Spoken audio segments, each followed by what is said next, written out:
To us fish keepers, these fish and little creatures that we keep in our little ecosystems and aquariums are some of the most important pieces of our life. They bring us peace in hard times, they bring us calmness when there's crazy, and they give us something to look forward to and always work towards to learn more information and build our skills as hobbyists. And there's always going to be dangers out there for them, whether it's parasites or disease or power outages. But there's one thing that stands out aside from all the others, and that's the most dangerous thing to your aquarium.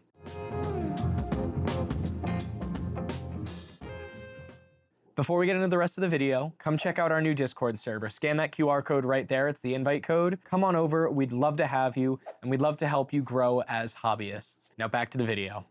So what is this huge danger and greatest threat to our aquariums? We want to make sure we avoid it. Well, it's unavoidable because that biggest threat, the largest danger to your aquariums is you. And that's not to knock you as a fish keeper. It's not to knock me as a fish keeper. It's just the truth, because no matter how skilled you are, no matter how much time you put into your tanks, there's always the chance that something goes wrong. I have 3 important reasons that we need to be aware of and how we're the greatest danger to our aquariums. No matter if you're just starting this hobby or you've been in this hobby for 40 years, sometimes these things need to be brought to light and reminded, so make sure you watch through to the end. So reason number 1, you are the lifeblood of your aquariums. These fish don't get fed without you. They don't get fresh water without you. If you're a breeder, they don't breed without you for the most part. You really are what keeps these fish happy, alive, and thriving. Without you, you'd have your fish just stranded. They wouldn't get food, they might starve, they might start eating each other. There's a whole slew of things that could go wrong, but you are their lifeblood. There's no rain to bring in fresh water. There's no current upstream that's gonna wash in new food. No insects to come and lay eggs in your fish tanks, because it's a controlled environment that you try to replicate nature in, but you can't exactly replicate the vastness of Mother Nature in a glass box. So it's important you add certain things in, and without you, the whole system falls apart. So what can we do to remedy this? You need to make sure you know how much time it takes each week to maintain and care for your tanks. I know with all these behind me, it can take me 15 minutes to feed everything if I'm in a rush, but if I'm trying to really focus and pay attention to how my fish are doing, who's eating, who's not, who's getting bullied, it can take me up to an hour to take care of all these tanks. And if I don't have that set aside each day to make sure it's all taken care of, it's not gonna happen, because life gets really busy and you're not always going to have the time you have today. When I first started these tanks, it all started with 1 tank and quickly expanded into 26 tanks. I didn't even realize how much time it would really take to give those 26 tanks the care and attention they need. So I had to really break down how much time was going into everything and learn to set that aside, which is hard because there's sometimes I work 60-hour weeks, sometimes 70-hour weeks that get a little bit crazy. So I need to make sure the time is set aside, because I'm not the young guy I once was, where I had all this free time outside of school. I have other responsibilities, and while I love my fish, I need to make sure there's a good balance. So understanding how much time goes into everything is gonna be crucial, and setting aside set times to just be with your tanks and maintain them. That doesn't include sitting in front of them enjoying them, but make sure you have time set aside, whether it's in your calendar or you just know this time, this day of the week, I do my fish responsibilities.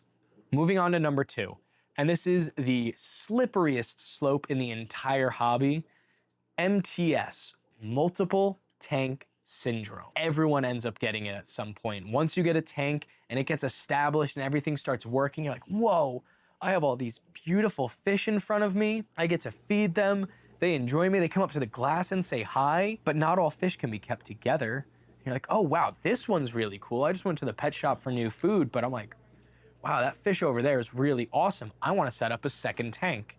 And that second tank can spiral up to maybe 5 or more, but understanding that this is a thing and keeping control of your impulses is going to be huge. Tying back into that, it takes a lot of time to truly care for these tanks, the way they deserve to be taken care of. If you have more, it takes more time. When I got my first tank, I was working 9 to 5. My hours were super regular, and it was really easy to find time to take care of everything, get it all fed, and still get everything else done during the day. And then in 2024, I was unemployed for a while, the back half of it, and then the start of 2025. So I had a lot of time for these tanks. My one tank that became 5 in my room quickly expanded to down here. I was putting out a lot more YouTube videos for you guys because I had the time on my hands.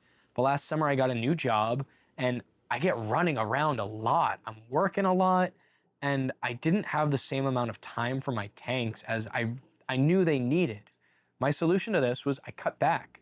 I broke down 7 fish tanks across all of them, got my fish to people who would need them, or I sold them, or I simply called a friend and said, these are yours if you want them. I gave some tanks and stands to friends just to make everything more manageable. And it made this hobby so much more enjoyable because I wasn't feeling guilty that I was so beat from work that I wasn't coming down to feed because, oh my God, there's so much to do. And I just end up avoiding it because it felt like such a mountain of responsibility. And I messed up. I lost some really important fish to me in that neglect and in that crazy because I didn't follow step number 1 and really understand how much time it was taking each week. And then step number 2, multiple tank syndrome took over and I got way too many tanks that I could handle. How are you able to expand thoroughly and effectively without taking up your entire life or making fish keeping full time, you may ask? We had this awesome tour of Oshi's room, which I suggest you watch this video if you haven't, once you're done with this one. But automatic water changes are gonna be the biggest weight off your shoulders. Once you don't have to go tank by tank by tank, draining out water and putting in fresh water, you're gonna have so much more room to expand because that's gonna be a ton of time through your week freed up. So you can sustain more tanks without the same amount of effort. And that's gonna be something that's huge if you really want a lot of tanks and a lot of species. I think that's a must down the line if you're taking this hobby seriously. Another way you can handle this is controlling your impulses. Don't buy that new tank. Don't buy that new fish right away. Really see and look at yourself inside if you can handle it. And if there's any fish at home that you're like, hey, I'm not getting the same enjoyment out of this fish I used to, maybe it's time to move on from it. And whether it's sell it or give it to a friend or bring it back to a local fish club to auction off, or reach out to any of your online venues like Aquabid on Reddit where you can move those fish. I think those are the biggest ways to handle multiple tank syndrome. Impulses are hard. We all want to get that shiny new fish. We all want to take care of another tank because they're really cool and they get us excited. But it is important that we remember that these are living creatures and these are pets and family to a lot of us. So we want to make sure that an addition of a new member to that family is not going to hurt the care you give to all your others. And finally, number 3, a lot of these fish live for many years. So you want to plan ahead. What is your life going to look like? Really know where you want the rest of your life to go, because maybe you can't build out that whole fish room right now. Maybe you have to leave it for later in life. Understanding that and taking that inward look of where you're gonna be in 5-10 years, especially if you have some fish that live longer, like these bristlenose or some of these goldfish, if you're a goldfish keeper that can live for 30 years, really understanding the lifespan and what you enjoy in this hobby and what you wanna keep should shape your future goals. So maybe now's not the time to dive into everything and really get, 15, 20, 30 tanks.